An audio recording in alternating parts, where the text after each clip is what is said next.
ଖ୍ରୀଷ୍ଟରେ ପ୍ରିୟ ଭାଇ ଏବଂ ଭଉଣୀ ମାନେ ପାଳକ ମହାଶୟ ମାନେ ପୁଣି ମୋର ୟୁଥ୍ ଭାଇ ଭଉଣୀ ମାନେ ସମସ୍ତଙ୍କୁ ମୋର ପ୍ରେଜ୍ ଦ ଲର୍ଡ। ମୁଁ କମଳ ଦାନ ନାଗ ଓଡ଼ିଶା ଟକା ନବରଙ୍ଗପୁର ଟକା ଆଉ ପ୍ରଭୁଙ୍କୁ ଧନ୍ୟବାଦ ଦେବି ଏଇ ସୁନ୍ଦର ସମୟ ପାଇଁ। ମୁଁ ଏଇ ଛୋଟ ଭିଡ଼ିଓ କରିବାର ଉଦ୍ଦେଶ୍ୟ ଆଉ ହୁଏ ତ ଆପଣ ମାନେ ମୋତେ ଜାଣି ବି ନଥିବେ ଜଣ, କିନ୍ତୁ ମୁଁ ଯେତେ ଜଣଙ୍କର ନମ୍ବର ଅଛି ଓଡ଼ିଶାରେ ମୋର ସାଙ୍ଗ କିମ୍ବା ମୋର ଘର ମୋ ଗ୍ରାମର ସମସ୍ତଙ୍କୁ ମୁଁ ପଠାଉଛି।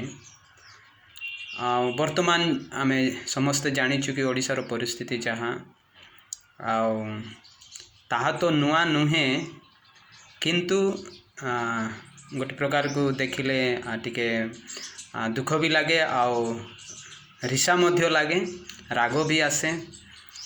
ଆଉ ଯାହାକି ତପି ମିଶ୍ର ଆଉ ସେଇ ନାଲି ଗାମୁଛାବାଲା କି ଅନେକ ଲୋକ ହିନ୍ଦୁ ଲୋକମାନେ ଯାହା ଆମ ଖ୍ରୀଷ୍ଟିଆନ ଭାଇ ଭଉଣୀମାନଙ୍କ ପ୍ରତି ହାତ ଉଠାଉଛନ୍ତି ଆଉ ଦୋଷାରୋପ କରୁଛନ୍ତି।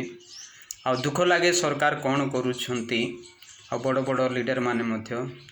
କିନ୍ତୁ ସେ କଥା ଛାଡ଼ନ୍ତୁ, ଆମେ ଗୋଟିଏ ଖ୍ରୀଷ୍ଟିଆନ ଭାଇ ଭଉଣୀ ହିସାବରେ, ଯୀଶୁଙ୍କର ଛୁଆ ହିସାବରେ ଆମେ ସମସ୍ତେ ପ୍ରକୃତରେ ଏକ ହେବା ଦରକାର। ଆଉ ଯୀଶୁ ଏକ ଅଟନ୍ତି, ଆମେ ବି ଯଦି ତାଙ୍କୁ ଆମେ ମାନୁଛୁ, ଆମରି ମାଇଣ୍ଡ ସେଟ୍ ମଧ୍ୟ ଆଉ ଆମରି କଥା ଭାଷା ଆମରି କାର୍ଯ୍ୟ ମଧ୍ୟ ଏକ ହେବା ଦରକାର। ଆଉ ଏହା କହିବା ପାଇଁ ଚାହେଁ, ପୁଣି ପ୍ରାର୍ଥନା କରନ୍ତୁ ଯେ ଓଡ଼ିଶାରେ ଯାହା କିଛି ଘଟୁଛି ସେଥିପାଇଁ ଆମେ ପ୍ରାର୍ଥନା କରିବା ଦରକାର। କିନ୍ତୁ ଖାଲି ପ୍ରାର୍ଥନା କଲେ ହିଁ ହେବ ନାହିଁ, କେତେବେଳେ ଆମକୁ ମୁହଁ ମଧ୍ୟ ଖୋଲିବାକୁ ପଡ଼ିବ। ଆଉ ଯେତେବେଳେ ଆମେ ସତ୍ୟକୁ ଜାଣିଛୁ ଆମେ ଚୁପଚାପ ରହିବା ଭଲ ନୁହେଁ। ଆଜିକାଲି ସୋସିଆଲ ମିଡ଼ିଆ ଆଉ ଟେକ୍ନୋଲୋଜିର ଦୁନିଆ, ଆଉ ଅନେକଙ୍କୁ ଆମେ ହ୍ୱାଟ୍ସଆପ୍ ମାଧ୍ୟମରେ ହିନ୍ଦୁ ଫ୍ରେଣ୍ଡମାନଙ୍କୁ ହେଉ କି ଖ୍ରୀଷ୍ଟିଆନ ଫ୍ରେଣ୍ଡମାନଙ୍କୁ ହେଉ ଆମେ କିଛି ପଠାଇ ପାରିବା ଯୀଶୁଙ୍କ ବିଷୟରେ କି ଯାହା ଘଟଣା ହେଉଛି ତାହା ବିଷୟରେ। ଆଉ ମୋତେ ଏଇସବୁ ଦେଖିକି ଆଉ ଗୋଟିଏ ଖ୍ରୀଷ୍ଟିଆନ ୟୁଥ୍ ଭାବରେ ବହୁତ ରାଗ ମଧ୍ୟ ଲାଗେ, କିନ୍ତୁ ଆମେ କିଛି କରିବାର ନାହିଁ। ଆମ ଓଡ଼ିଶାର ଯେଉଁ ଜଣେ ଆମ କୋରାପୁଟିଆ ଭାଇ ବିଦ୍ୟୁତ ଭାଇ ଯେଉଁ ଭିଡ଼ିଓଟିଏ କରିଛନ୍ତି ବହୁତ ଭଲ ଲାଗିଲା।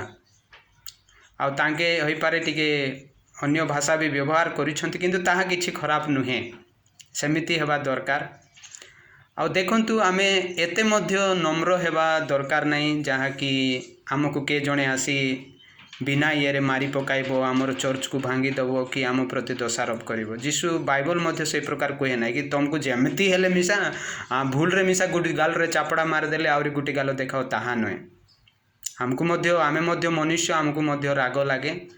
ଆଉ ଆମେ 100% ସ୍ପିରିଚୁଆଲ ନୁହଁ କି 100% ଆମେ ପ୍ରଭୁଙ୍କୁ ସାଟିସ୍ଫାଇ କରିପାରିବା ନାହିଁ। ତ এই ପ୍ରକାର ଭଏସ୍ ଉଠାନ୍ତୁ, ଟିକେ ଯୁବକ ଯୁବତୀମାନଙ୍କୁ ସତର୍କ କରାନ୍ତୁ ଆଉ ଟିକେ ଆକ୍ଟିଭ୍ ହୁଅନ୍ତୁ।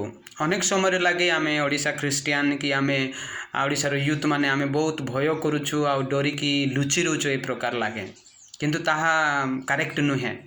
ଆପଣ ଭଏସ୍ ଉଠାନ୍ତୁ ଆଉ ଆମକୁ ମିଛଟାରେ କ'ଣ ପାଇଁ କହିବେ, ଆପଣଙ୍କୁ ବି ଏହା ବୁଝା ପଡ଼ୁଥିବ। ମିଛଟାରେ ଏମିତି କହିଲେ ଜରୁର ଆମେ ଏକ ହେବା ଦରକାର, ଆମ ରାଗ ମଧ୍ୟ ଦେଖାଇବା ଦରକାର।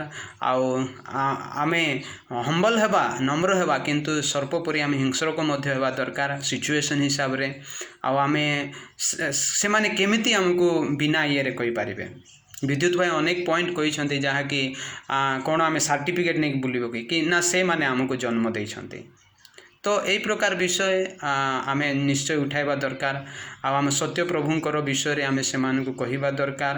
ଆଉ ବିନା ଇଏରେ ବୋଲେ ଆମେ ଗାଁ ଗାଁକୁ, ସାହି ସାହିକୁ, ଡିଷ୍ଟ୍ରିକ୍ଟକୁ ମଧ୍ୟ ଆମେ ଜରୁର ଆମ ଯୁବକ ଯୁବତୀମାନଙ୍କୁ, ଖ୍ରୀଷ୍ଟିଆନ ପାଷ୍ଟରମାନଙ୍କୁ ଏକତା କରି ଆମେ ଆଗକୁ ବଢ଼ିବା ଦରକାର। ପ୍ରଭୁ ଯୀଶୁ ସେ ଆଉ ସମସ୍ତଙ୍କର ମନକୁ ପରିବର୍ତ୍ତନ କରିବେ, କିନ୍ତୁ ଆମେ ମଧ୍ୟ କିଛି ସୋସିଆଲ ଆକ୍ଟିଭିଟିଜ୍ କି ଏ ପ୍ରକାର କରିକି ଆଉ ଟିକେ ଫ୍ରଣ୍ଟ ଲାଇନ୍କୁ ଆସିବା ଦରକାର। ଯଦି ଆମେ ଘରେ ବନ୍ଦ ହୋଇକି ହିଁ ରହିବା ତାହେଲେ ଆହୁରି ସେମାନେ ଡରାଇବେ।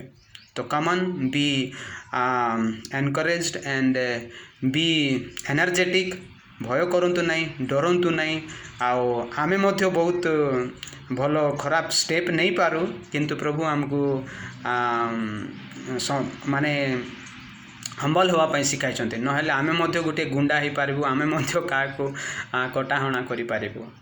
ତ ପ୍ରଭୁ ସମସ୍ତଙ୍କୁ ବ୍ଲେସ୍ କରନ୍ତୁ।